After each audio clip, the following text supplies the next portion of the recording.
Judas began making small carvings and models in 1961, but he carved only occasionally for the next 20 years.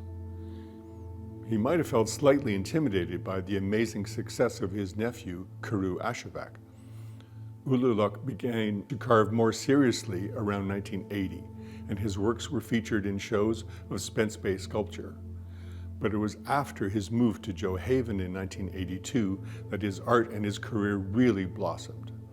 Judas must have been working feverishly because he quickly created a strong personal style and was given 2 successful solo shows in the Southern Galleries in 1983, only a year later.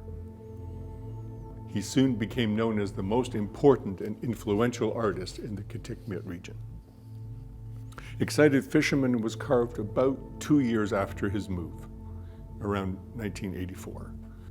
Darlene White, the curator of Inuit art at the Winnipeg Art Gallery, knew Ullulaq quite well, and she has observed that many of the wonderfully expressive faces of his hunters and fishermen are actually self-portraits.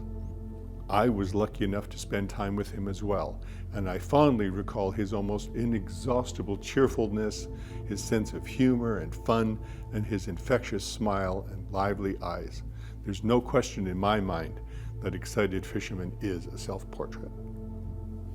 This sculpture is classic Ullulaq. It's a true masterpiece of his early mature style from the mid-1980s.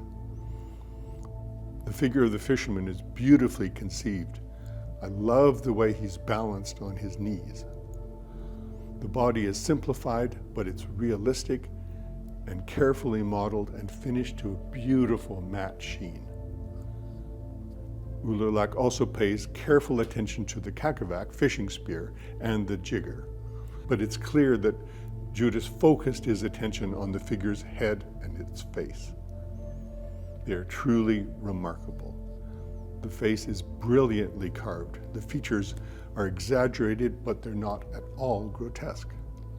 With his inlaid muskox horn eyes and teeth, and his protruding tongue, his bulging cheeks, his large ears, and the hair swept back from an almost non-existent forehead. Excited Fisherman is one of the most expressive, engaging, and charming sculptures ever created by this artist. I've seen and handled a lot of works by Ullulaq, and this one is really superb.